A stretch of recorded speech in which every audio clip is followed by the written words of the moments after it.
biomimétisme, de la biomimétique au biomimétisme. Alors, vous allez voir, il y a pas mal d'enjeux de sémantique qu'on va essayer de découvrir aujourd'hui. Alors, on m'a invité pour discuter de bio-inspiration et de biomimétisme avec vous, et je vais essayer de scanner un peu largement le sujet. J'espère que le voyage ne va pas être trop dense, mais n'hésitez pas à poser vos questions dans le chat. J'essaierai de les prendre soit dans le vif, soit à la fin.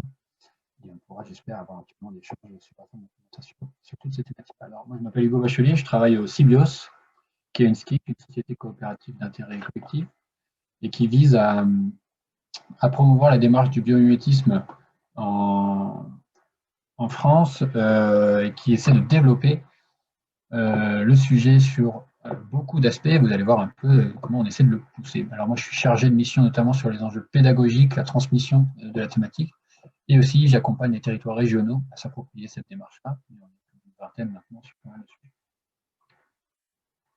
Alors, petit brief sémantique. C'est pas simple, accrochez-vous bien. On utilise, nous, 3 termes. Bio-inspiration, biomimétique et biomimétisme. Ça, c'est basé sur une norme qu'on a travaillée, une norme ISO en 2015 avec tout un collectif international qui, pour faire simple, fait référence à 3 termes. Alors, la bio-inspiration, pour nous, c'est cette approche d'aller regarder le vivant pour s'inspirer. Dès que vous regardez le vivant pour vous inspirer, vous êtes bio-inspiré. On peut retrouver de la mécanique, des mathématiques, l'architecture, toutes les disciplines, mais aussi bien l'art, la peinture. Dès que vous faites de la poésie en vous inspirant du vivant, mais vous êtes bio-inspiré. La biomimétique, c'est cette sous-catégorie qui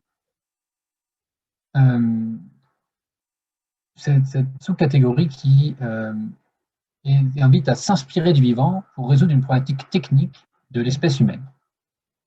Donc, on va aller regarder comment fonctionne le vivant pour résoudre une problématique technique de l'espèce humaine. Et le biomimétisme, c'est cette intersection avec l'éco-conception, quand on vient s'inscrire dans l'inspiration du vivant pour voir comment résoudre les problématiques de la transition environnementale et se réinscrire dans les enjeux de la biosphère. Alors, je vais dérouler un peu rapidement, mais voici la définition comme elle est statuée dans la norme du biomimétisme. C'est une philosophie et approche conceptuelle interdisciplinaire prenant pour modèle la nature afin de relever les défis du développement durable, social, environnemental et économique.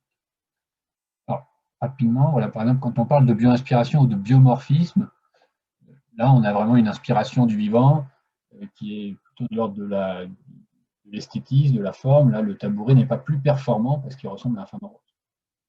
Donc, on inscrit l'étape de biomorphisme, la forme du vivant, mais pas totalement fonctionnelle. Quand on va s'inscrire dans la biomimétique ou la bionique, c'est l'intersection entre l'inspiration du vivant et la robotique, on vient justement toucher à des thématiques de résolution technique de problématiques de l'espèce humaine. Alors là, par exemple, le velcro, les filotus, je ne sais pas si c'est l'exemple que vous connaissez, je vais en scanner les 2 premiers. Voilà, le velcro, c'est inspiré de la fleur de bardane, cette petite fleur quand on est en forêt, s'accroche à vos chaussettes ou à vos poils de chien. Et qui, en fait, c'est un phénomène très récurrent dans le vivant, ça s'appelle, pardon, j'ai oublié le terme, c'est un système de, le terme m'échappe, mais c'est un système qui permet à certaines espèces de se déplacer en utilisant d'autres espèces. Par exemple, les plantes n'ont pas de petites pattes pour se déplacer, par contre, elles ont des systèmes pour s'accrocher à tous les mammifères qui peuvent se déplacer autour et ainsi transporter leurs graines et se répandre un peu. Donc, le système d'accroche passif a inspiré le velcro, le scratch. Pour autant, le velcro et le scratch est fait avec des hydrocarbures, du plastique, et donc l'impact environnemental n'a pas été particulièrement étudié dans cette approche-là, donc on ne s'inscrit pas dans une démarche de biomimétisme. L'effet lotus, la feuille de lotus, qui est bien connue pour essayer justement de... les feuilles de lotus sont toujours à l'horizontale sur le sol, elles sont déposées sur l'eau, et elles ont ce besoin, comme toutes les feuilles, de se nettoyer et de ne pas laisser l'eau se déposer sur les feuilles. Et donc, c'est des systèmes d'hydrophobie, et pour le lotus, on parle même d'hyperhydrophobie, avec des microcônes, que vous pouvez voir ici, en fait, quand vous zoomez, c'est des microcônes qui empêchent l'eau de se déposer et qui créent des bulles, des billes d'eau, qui vont ainsi déperler, rouler, et nettoyer la feuille pour qu'elle puisse faire correctement de la photosynthèse, pour qu'elle puisse et ne pas se dégrader avec le temps. Donc, ces phénomènes d'hyperhydrophobie ont intéressé notamment des acteurs comme Saint-Gobain ou des grands groupes comme ça, mais qui pour reproduire des surfaces aussi fines, nanotexturées, la chimie est souvent assez impactante et obligatoirement très. Alors le biomimétisme, qu'est-ce que c'est exactement? Donc c'est quelque chose c'est une démarche, une approche qui va aller un peu plus loin, avec une vision plus holistique, plus systémique, et qui va viser la durabilité. Donc c'est presque un cap à suivre, c'est un peu un objectif, mais qui n'est pas toujours facilement atteignable. La frontière entre la biomimétique et le biomimétisme n'est pas toujours claire, et ça fait encore beaucoup de débats dans les milieux scientifiques, mais même dans les pratiques. Voilà, ça pourrait être un peu ça. Alors, petit quiz. Alors, si par exemple celui-là, on le mettrait où? On est plutôt du côté de la bio-inspiration, là, parce que voilà, on n'est pas du tout dans quelque chose de fonctionnel, mais plutôt inspiré de la forme du vivant. Alors ça, ici, c'est un robot de Boston Dynamics inspiré voilà, des mécanismes de déplacement du chien ou des choses comme ça. Donc là, on est plutôt dans la bioéthique. On est vraiment loin des enjeux de transition environnementale. On s'inspire du vivant pour voir comment optimiser un système fonctionnel. Là, ici, mécanique, on est presque même dans la bionique, la robotique bio-inspirée. Et alors, le biomimétisme, qu'est-ce que c'est? Bon, c'est ce qu'on va essayer un peu d'explorer. Bon, on va aller voir quelques exemples, peut-être, de biomimétisme. C'était pour vous présenter un peu ces enjeux de sémantique pour qu'on parle bien tous de la même chose. Alors, c'est parti. Qu'est-ce que le biomimétisme? Voici un petit graphe que j'aime bien introduire souvent dans mes débuts de conférence. L'arbre phylogénétique de la vie. Alors, rapidement, comment il se construit? Ce que vous avez en bas, c'est l'échelle du temps. Qui va dans les deux directions. Ici, à 4 milliards d'années, puis jusqu'ici, c'est aujourd'hui, et là aussi. Donc, vous avez ici l'époque actuelle, et puis ici, la naissance de la planète, 4 milliards, plus de 4 milliards d'années, hein, la planète est apparue, et puis juste ici, la naissance de la vie, 3,6 milliards d'années, on observe la première, enfin en tout cas, à notre connaissance, apparition de la vie sur Terre. Et puis, c'est la grande diversification des espèces à travers les époques. Alors, il n'est pas à l'échelle. Hein. Si vous preniez toutes les espèces de bactéries, l'arbre serait gigantesque. Et puis, vous avez tous les plantes, champignons, les grandes branches, les grandes familles, les amphibiens, les reptiles, les mammifères, et là, Homo sapiens sapiens, sur une espèce parmi 10 à 100 millions d'espèces. Voilà, c'est intéressant de se rappeler ça aussi. Déjà, 10 à 100 millions, vous voyez, la marge est très très large. On connaît assez peu le nombre d'espèces sur la planète Terre. On connaît mieux le nombre d'étoiles dans la galaxie que le nombre d'espèces sur la planète Terre. Pour autant, il y en a un bon peu à aller explorer et à découvrir. La marge est encore très très longue. Il y a un nombre en plus d'espèces dans les réserves du Muséum d'histoire naturelle qui n'ont même pas été décrites. Donc, un énorme challenge là-dessus. Et ce que vous avez ici, c'est toutes les espèces actuelles, avec certaines qui ont disparu. Et ce qui est intéressant de retenir, c'est cette grande diversité, de savoir qu'on fait une espèce parmi tant d'autres, et puis surtout que toutes les espèces actuelles ont autant d'années d'évolution que l'espèce humaine, et sont donc aussi adaptées, si ce n'est voire mieux adaptées à leur environnement que l'espèce humaine. Et ça fait donc beaucoup de maîtres à penser pour nous expliquer comment être en adéquation avec nos enjeux de ressources et nos enjeux du XXIe siècle, nos enjeux de transformation du climat, les enjeux de la perte de la biodiversité, les enjeux de disparition et l'utilisation de certains mécanismes du vivant. Alors, on va essayer d'explorer un peu comment. Alors, si par exemple, quand on parle d'environnement de ces espèces, voilà, l'environnement de l'espèce humaine, mais même de la reste de la biosphère, de tout le vivant, c'est le seul endroit dans l'univers, à ma connaissance, où on a observé de la vie, la planète Terre.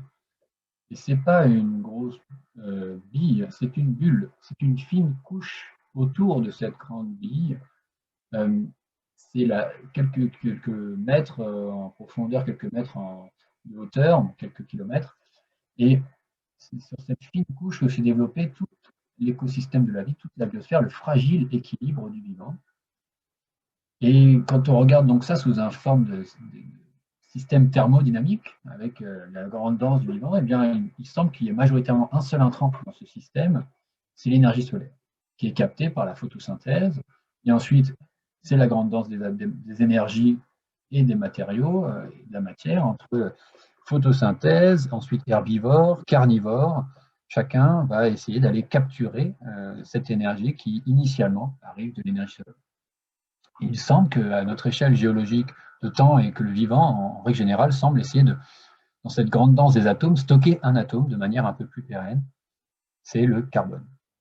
Le carbone, que vous actuellement, vous êtes majoritairement fait de carbone, et vous allez le remettre en circulation. Vous le remettez d'ailleurs en circulation, hein, votre peau, vos différents organes se régénèrent régulièrement, mais certaines espèces vont stocker de manière plus pérenne le carbone, que ce soit dans l'eau, des océans ou dans les sols. Ce que vous pouvez, donc les arbres par exemple, c'est du carbone stocké, mais ce que vous pouvez aussi observer, les hydrocarbures qu'on utilise, c'est de la biomasse qui finalement a été stockée à travers des centaines de milliers d'années, qu'on est en train de déstocker et d'utiliser en un rien de temps. C'est la même chose, par exemple, pour les grandes falaises d'Étretat. Quand vous observez ces grandes falaises de la Méditerranée, sur la Manche, c'est des carapaces d'algues qui sont déposées au fond de la mer et qui ont, par des effets géologiques, qui sont ressortis de terre et que vous pouvez maintenant observer. Voilà, donc on est peut-être la première espèce à déstocker aussi rapidement et en aussi grande quantité le carbone. Donc c'est aussi ça le bioéthique, c'est une invitation à regarder le système et les lois qui semblent le régir et quelles sont peut-être les lignes rouges à ne pas dépasser et quelles sont lesquelles dans les lois de la biosphère dans lesquelles on peut s'inscrire. Alors en parlant de lignes, voilà, nous on parle du cahier des charges du vivant. Ça semble être un peu on parle de principes du vivant, ces grandes règles qui semblent un peu régir le déploiement du vivant en, dans différentes observations. Par exemple, le vivant rend des services écosystémiques. Rendre un service écosystémique, c'est essayer de. C'est un service qui est rendu à tout son écosystème, souvent et de manière un peu altruiste, mais en fait, c'est l'évolution qui a construit ça, qui a fait en sorte que le vivant construit, génère les conditions nécessaires au déploiement de la vie. Donc en fait, il soutient son écosystème qui va ensuite inversement le soutenir et lui permettre de se maintenir. Donc, par exemple, le vivant va traiter l'eau, traiter l'air, fixer le carbone. Ce qui est intéressant, là, vous pouvez regarder en parallèle, vous pouvez observer cet arbre et vous demander s'il répond bien à ces différents principes.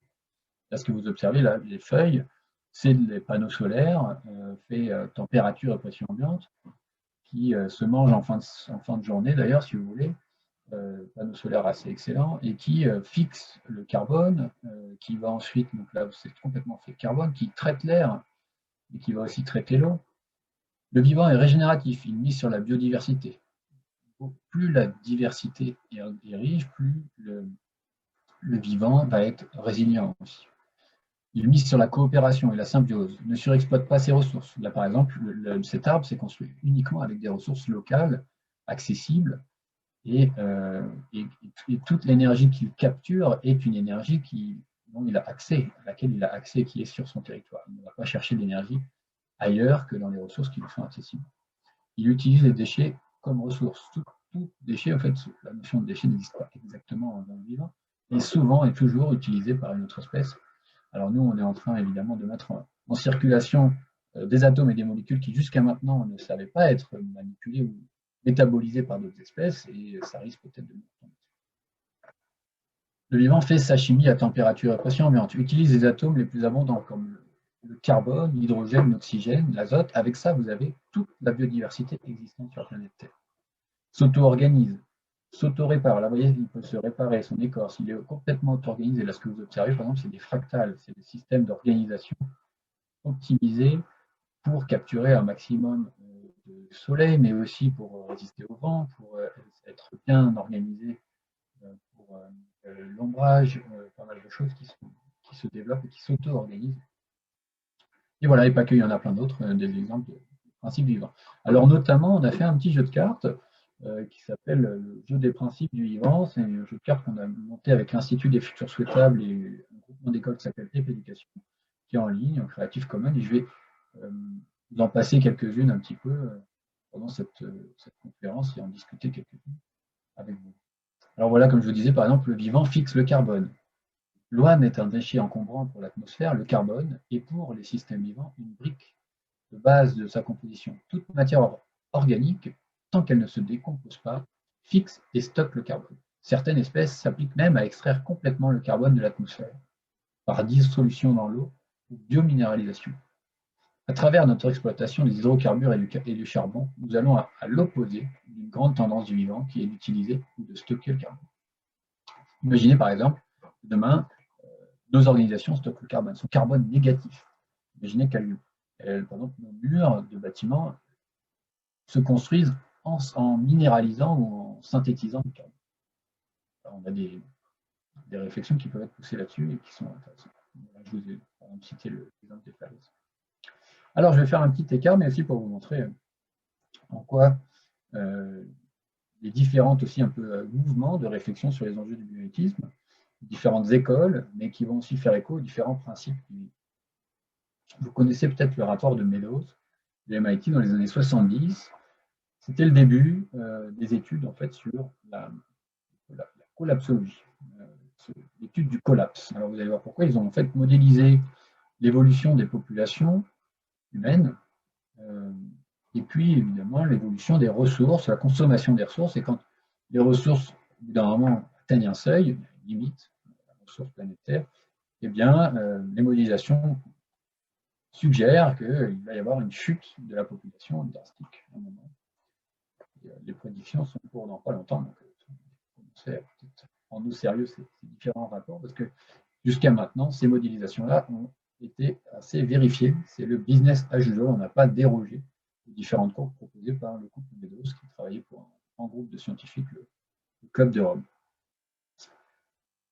Alors, ces courbes-là ont été développées autour de l'espèce humaine. Mais ce qui est très intéressant, c'est qu'on peut aussi encore là faire des parallèles avec les biologistes. Quand on observe des populations vivants, c'est des choses qui sont tout à fait observables aussi. On observe, par exemple, vous prenez une population de crevettes et que vous la mettez dans une mare et qu'elle n'a pas de prédateurs, eh bien, elle va consommer toutes les ressources accessibles dans cette mare. Et donc, elle va manger toutes les algues, et si elle n'a pas de prédateur, au bout d'un moment, vous allez revenir quelques années plus tard, ou quelques mois même, il va y avoir une transformation, une régulation, elle va être devenue beaucoup plus petite, elle va avoir varié son alimentation, ou même elle va avoir disparu. Et ça, c'est des choses qui sont tout à fait observables aussi dans les mécanismes vivants, et les mécanismes d'autorégulation des populations au regard des ressources, c'est des choses qui sont... Et on est une espèce à part entière, il est peut-être même contre nature d'imaginer qu'on va arriver à s'extraire de ce mécanisme. Le développement durable, peut-être contre nature, c'est une suggestion qui est faite en tout cas par certains bioéthiciens. Donc, il y a plusieurs écoles dans le bioéthisme. Certains pensent que grâce à l'inspiration du vivant, on va pouvoir réduire cette courbe de la consommation des ressources et infléchir et arriver à trouver un palier stable entre l'évolution de la population et la consommation des ressources. D'autres disent de toute façon c'est trop tard et les mécanismes du vivant font en sorte que de toute façon on va se prendre collapse bientôt. Par contre, ce qu'on peut apprendre du vivant, c'est la résilience. Les mécanismes vivants, les systèmes vivants sont extrêmement résilients et arrivent toujours à rebondir suite à des crises. Donc souvent, par exemple, voilà, c'est un écosystème complet va rebondir après un feu de forêt. Par exemple, une forêt va repartir après avoir eu un grand feu et d'ailleurs même, souvent, va repartir à un état plus performant et va derrière mieux savoir réussir à affronter des mécanismes de feu de forêt. Même chose pour des inondations, des grandes crises. Voilà, donc on peut avoir ces différents niveaux de lecture sur l'observation du niveau. Alors voilà une autre carte intéressante, adopter des stratégies de résilience. Les systèmes vivants ont tendance à rebondir après un choc en se rétablissant et en apprenant des crises qui peuvent même devenir des stimulants de la régénération. Apprendre à se régénérer, c'est aussi ça qu'on peut observer dans le vivant. Alors par exemple, une relecture de la fable de La Fontaine, vous connaissez sûrement la fable du roseau et du chêne. Comme La Fontaine nous le rappelle, le roseau flexible plie et ploie sous le vent, mais ne rompt pas. Donc on dit que le fameux roseau est résilient. Cependant, pour le grand et fier chêne déraciné, La Fontaine a oublié de mentionner tous les glands emportés par les vents aux quatre coins de la forêt qui ouvriront la voie à de nombreuses pousses. En fait, le chêne, si sa raison d'être est claire, c'est-à-dire vivre, mais c'est le gène qui va survivre en fait, c'est pas le chêne en soi, eh bien on peut considérer que ce chêne est résilient parce que derrière il aura même eu plusieurs milliers de chênes qui vont réapparaître suite à sa chute et qui va donc repartir et se continuer. Donc c'est intéressant aussi de penser ça sur nos organisations. Est-ce qu'une organisation, quand elle est au bord de la destruction, parce que la transformation du monde l'invite justement à prendre conscience qu'elle va devoir ploire ou elle va devoir se transformer, elle va devoir changer, eh bien, est-ce que fermer une boutique et recréer une grande diversité de solutions ou d'initiatives n'est pas aussi être résilient? Si la raison d'être est claire, le projet, le nom du chêne n'a pas besoin de rester pour survivre.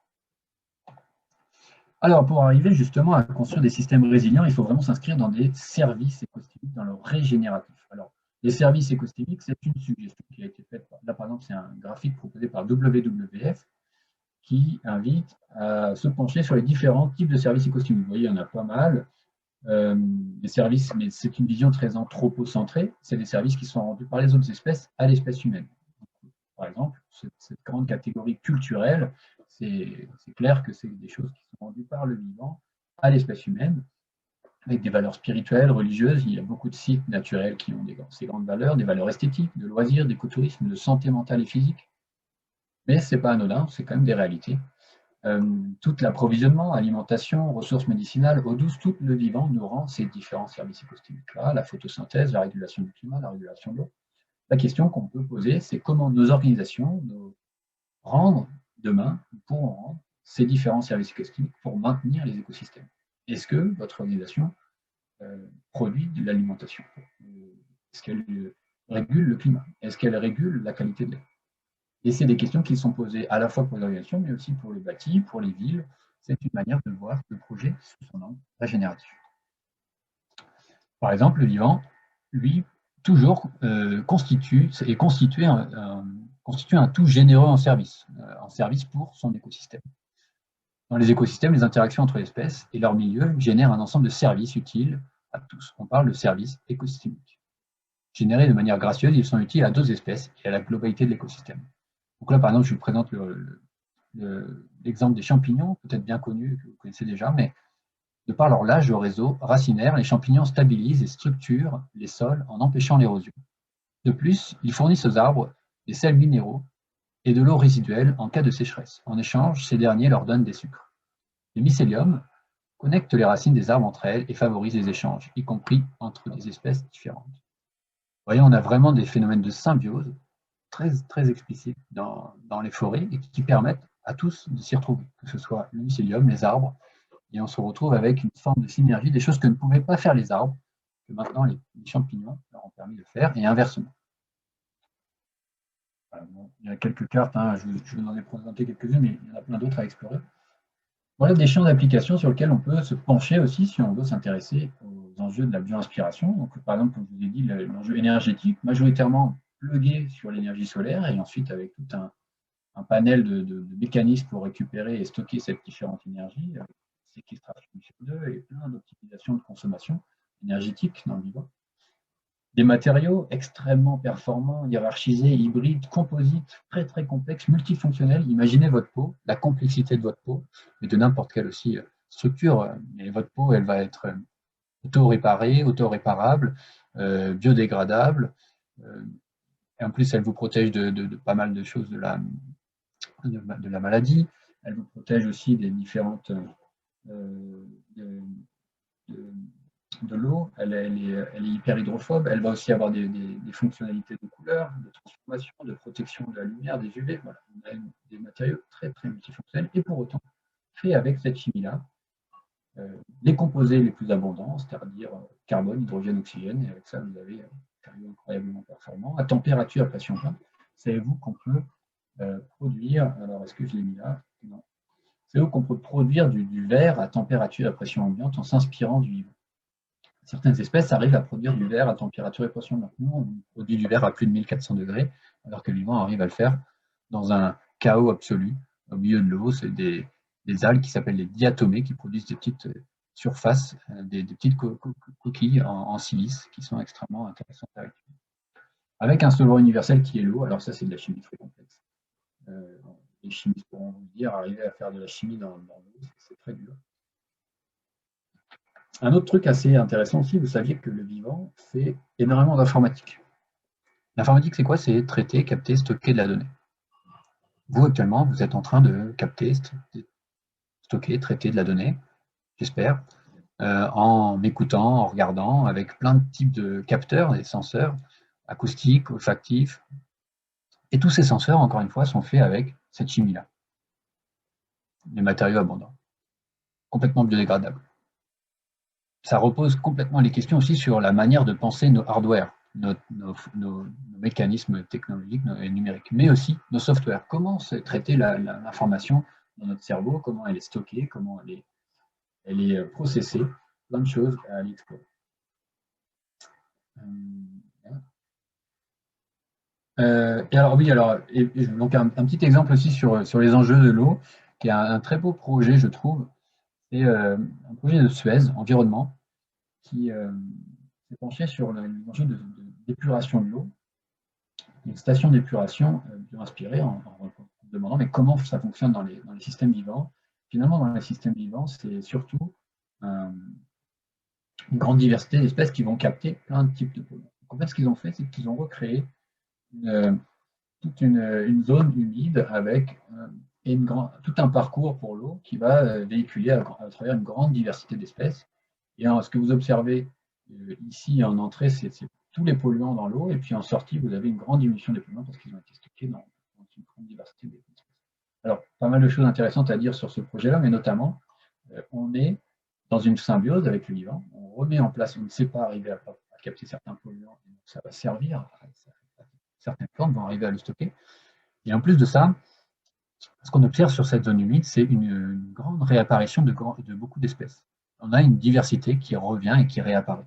Donc on a créé un site régénéré par le vivant. Enfin, et par un service qui en plus, ça rend le service de traiter de l'eau. Une autre chose aussi assez intéressante, c'est que ce projet-là ne peut pas être dupliqué de manière identique dans le monde entier. C'est obligatoirement contextuel. On est obligé de s'intéresser à la grande diversité des espèces locales, endémiques, et donc on est obligé de reposer la question. Donc là, ils l'ont fait sur le territoire français, maintenant ils ont un projet en Chine avec 50 hectares pour faire la plus grande station d'épuration naturelle au monde, et ils sont évidemment obligés de se pencher sur la biodiversité locale.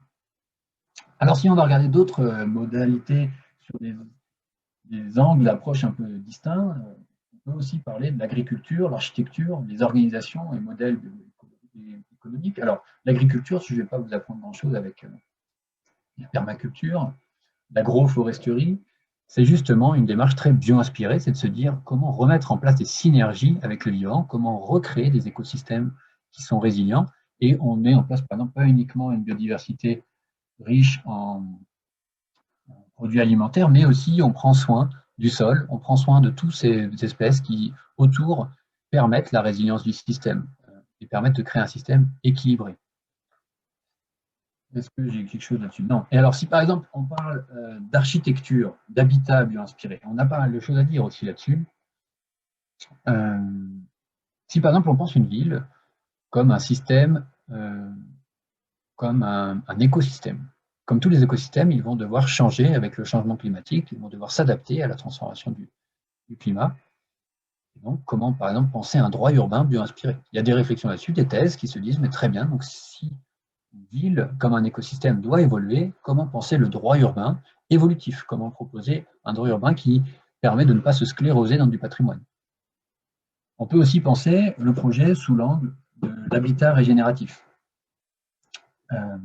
Comment construire des habitats dans la régénération? Alors, voilà un petit graphe qui vous permet de vous rappeler qu'on a une grande diversité de milieux à travers le monde, humide, froid, chaud, sec, avec sur chacun de ces milieux plein d'espèces qui savent, qui ont su et qui ont développé depuis des milliards d'années des mécanismes pour habiter le territoire, pour vivre sur ce territoire, avec les ressources mais aussi locales, mais aussi avec des systèmes souvent très astucieux de régulation thermique, de régulation hydrique, et pour arriver à construire des habitats confortables, le confort, c'est important. Et on a su, nous aussi, en tant qu'espèce, à certaines périodes de notre existence, développer sur ces différents territoires des écosystèmes en adéquation avec les enjeux locaux. Donc on est une espèce à part entière, et l'architecture vernaculaire est aussi une invitation à se repencher sur notre savoir-faire ancestral. Maintenant, on construit la ville exactement de la même manière à travers le monde, et on est obligé d'un côté de refroidir, de l'autre côté de réchauffer.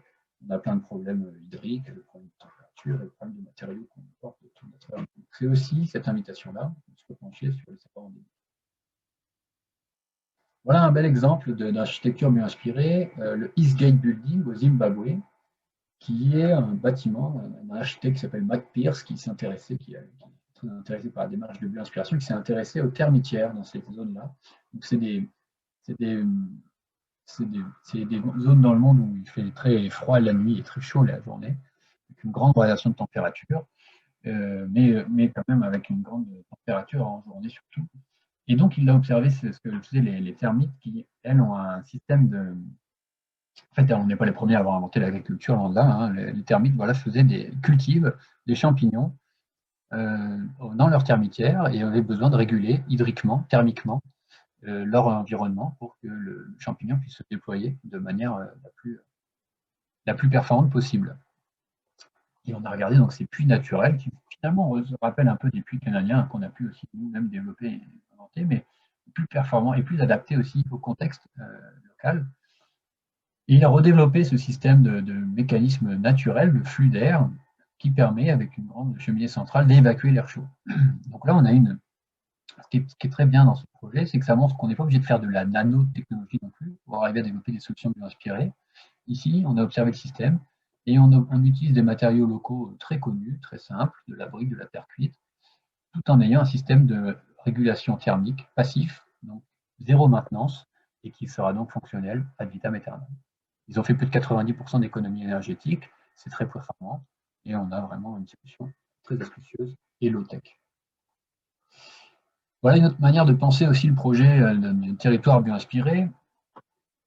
Si vous prenez un site, là par exemple, c'est un grand projet qui est en cours de développement, ils se sont dit très bien, quelles sont les différences sur ma forêt initiale, l'habitat initial, quels sont les différents services écosystémiques rendus par mon territoire? Combien d'absorption d'eau, combien de biodiversité, combien de structuration et de stockage énergétique? Et ils ont visé, alors ils se sont dit évidemment qu'ils ne pouvaient pas arriver à rendre tous les mêmes services écosystémiques. Une richesse de biodiversité dans une forêt, c'est très très important en services écosystémiques, mais ils ont essayé de viser au moins un pourcentage en pleine conscience. Ils se sont dit on va essayer d'avoir une couverture d'arbres de 30% par rapport à ce qu'il y avait initialement. Une captation énergétique qui peut même être solaire, qui peut être plus performant en tout cas pour l'espèce humaine. Alors pour le reste de la biodiversité, c'est à vérifier, mais voilà, c'est des projets et ça permet de poser des grilles de lecture intéressantes aussi sur un projet. Une autre manière aussi de voir le projet, c'est souvent régénératif. Et là, il y a un très beau projet, un très beau label qui s'appelle le Living Building Challenge qui essaie de labelliser des bâtiments régénératifs. Et quand on se dit bâtiment régénératif, c'est-à-dire on n'essaie pas juste de diminuer son impact sur l'environnement, mais on essaie vraiment d'avoir un impact positif. Et donc, il y a plusieurs grilles, encore une fois, tous les services écosystémiques peuvent être passés en revue, mais est-ce qu'il va y avoir une captation énergétique? Est-ce qu'il va y avoir un traitement des déchets, un traitement d'eau? Et un rendu aussi, alors on a des chercheurs qui réfléchissent notamment à des grilles de services écosystémiques qui rendent des services aussi à d'autres espèces, pas uniquement à l'espèce humaine, mais vraiment à tout l'écosystème pour un maintien du système beaucoup plus performant. On peut donc se pencher sur, par exemple, un très beau projet, le Eastgate, le Bullitt Center, un bâtiment à Seattle qui s'est posé la question de manière inverse en disant OK, sur mon terrain, je veux construire une bibliothèque, combien j'ai d'énergie qui arrive sur mon site? Et donc combien d'énergie ma bibliothèque va pouvoir utiliser? Vous voyez, on pose vraiment la question de manière différente, c'est assez intéressant. Dernier axe, peut-être, les organisations, modèles économiques. Ça pose pas mal de questions aussi sur ces sujets-là au niveau de la bien-inspiration. Par exemple, Janine Benuis, une des fondatrices du sujet dans les années 90, nous invite à nous poser la question: imaginez-vous organiser le printemps? Je vous dis que vous avez déjà organisé quelques réunions.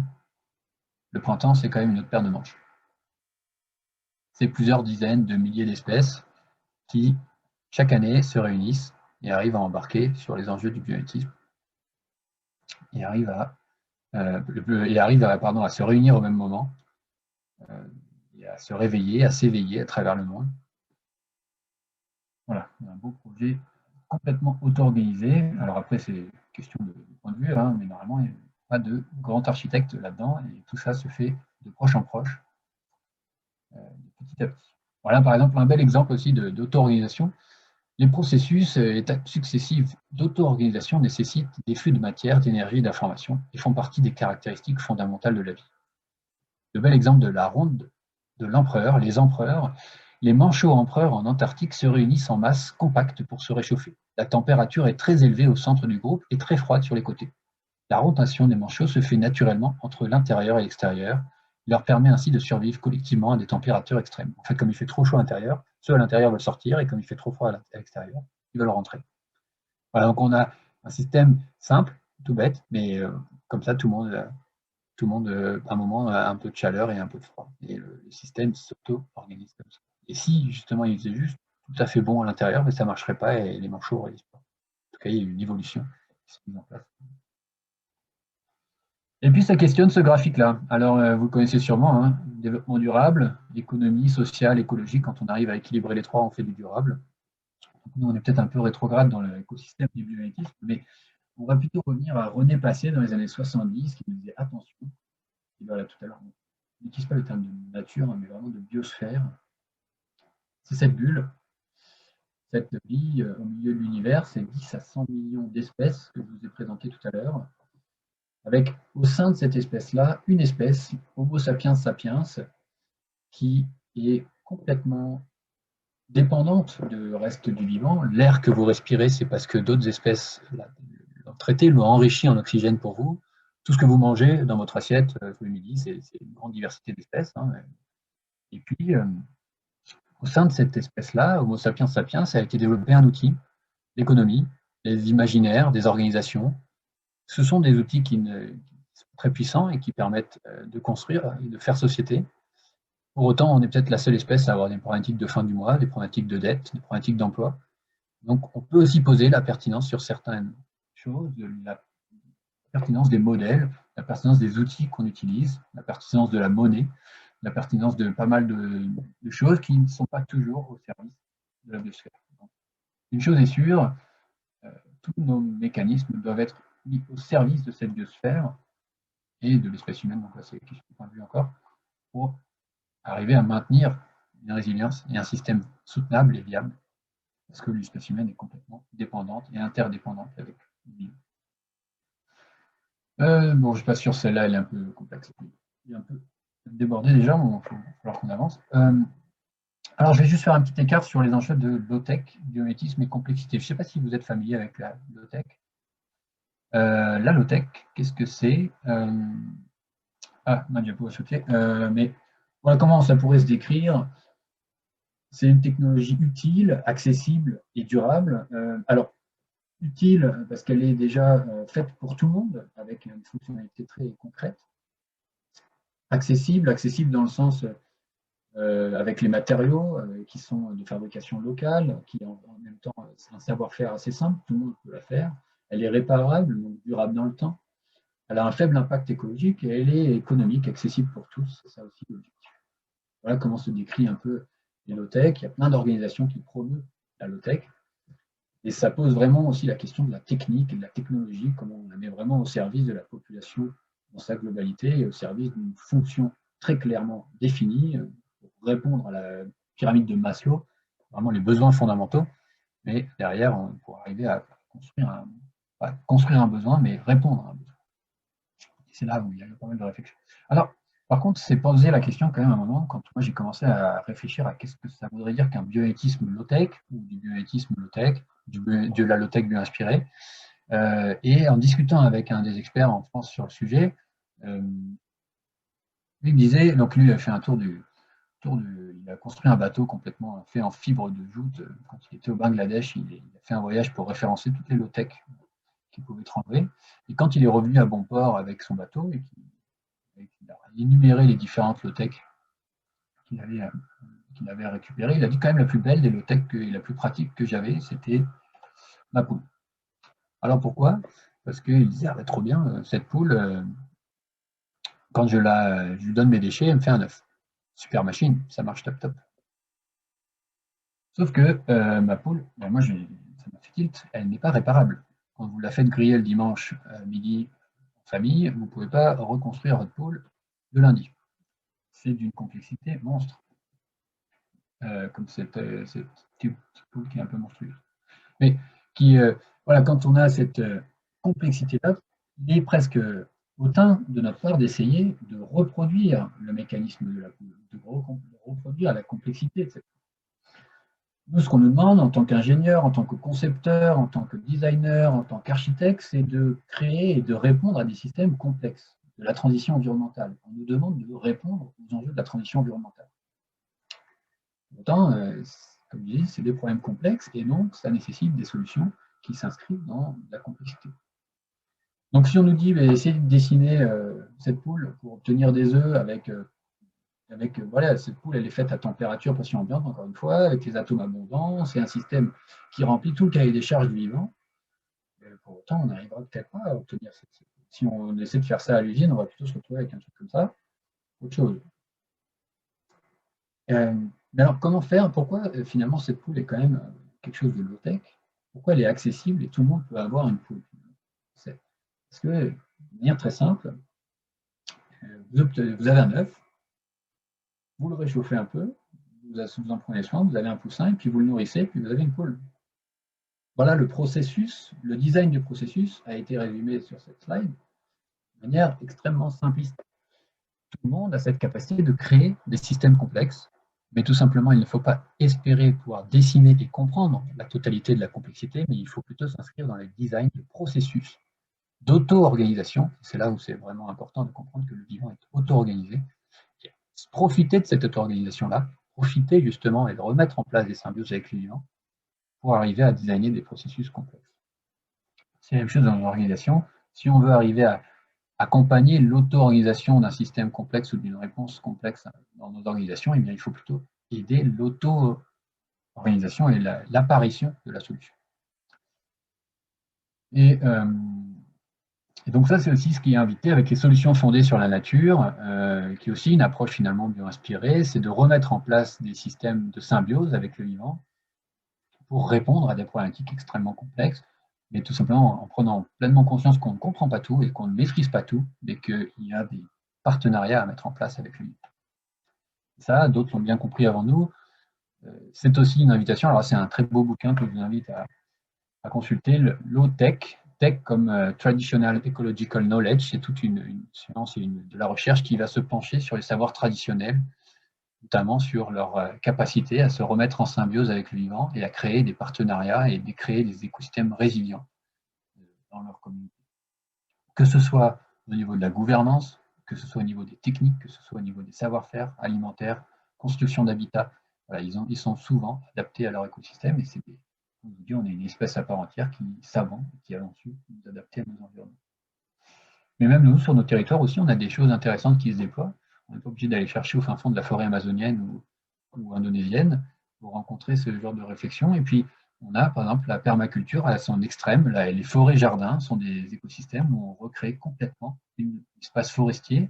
Donc ça, tout a été planté. C'est une grande diversité d'espèces.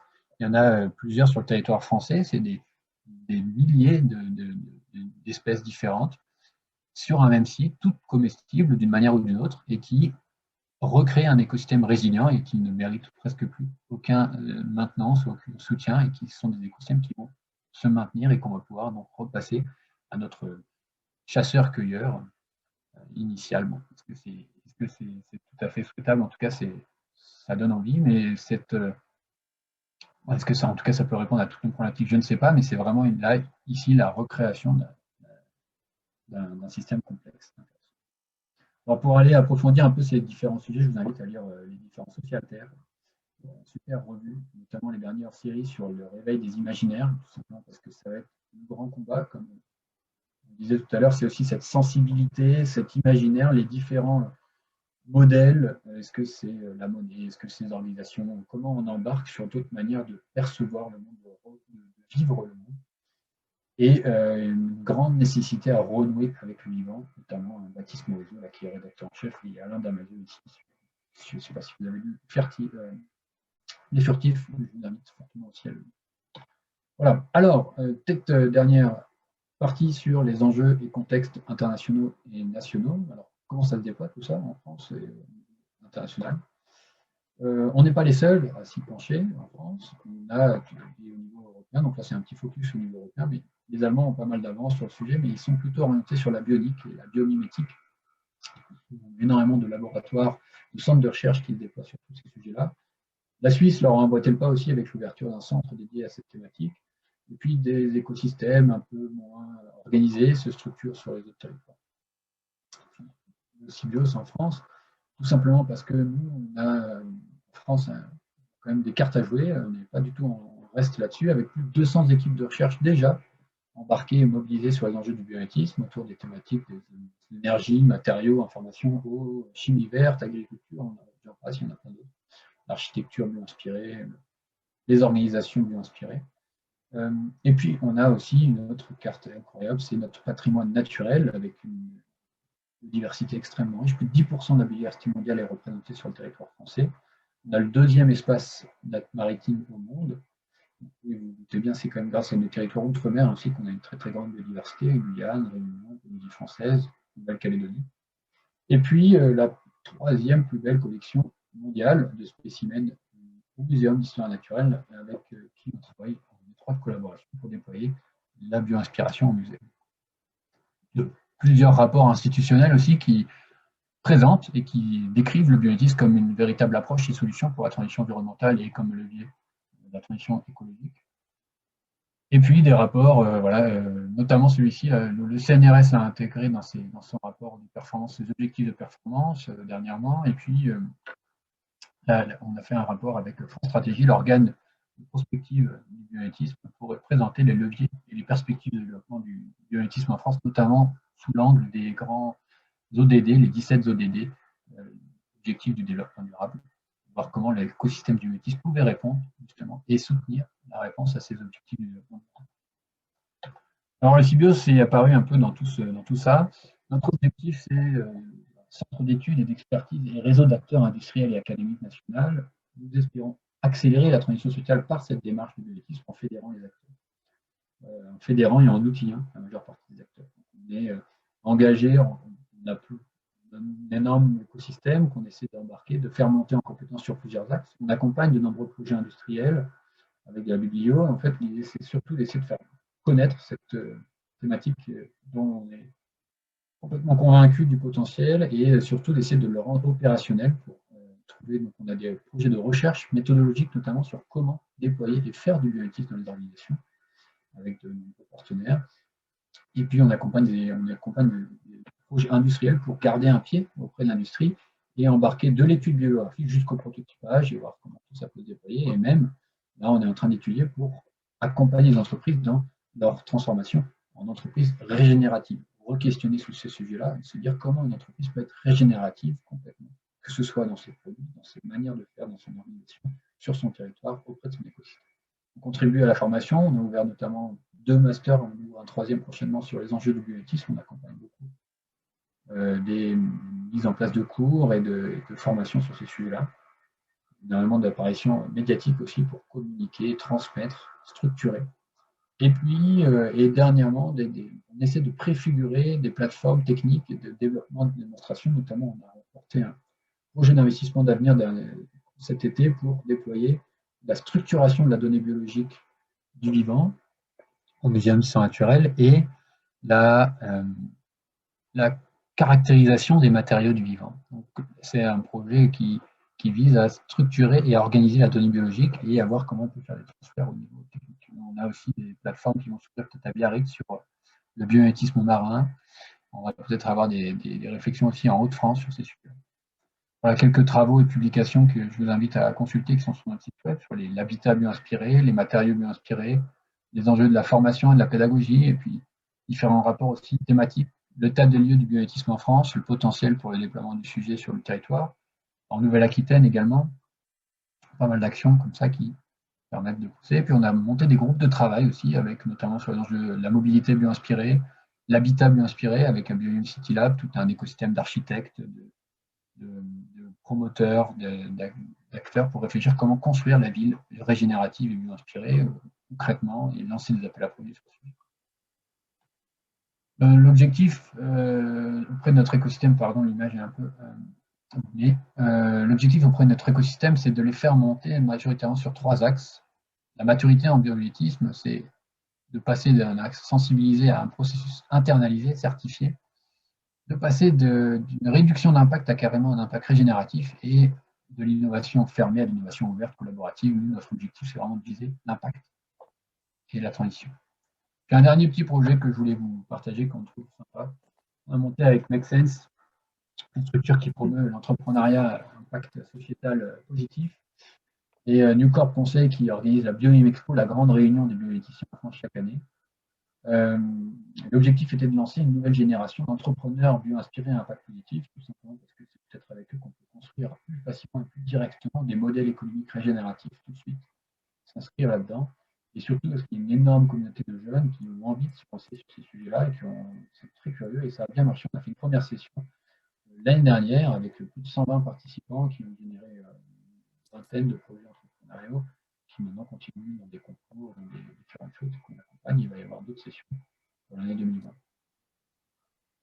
Et dernière petite ressource, Nature égale futur, je vous enverrai le lien. C'est vraiment des vidéos, une soixantaine d'épisodes, deux saisons en 5 minutes qui présentent des exemples de bio-inspiration très performants, très ludiques et qui sont, à mon avis, un très bon support pour communiquer et s'approprier la donnée. Voilà, merci de votre attention. Je ne sais pas s'il y a quelques questions.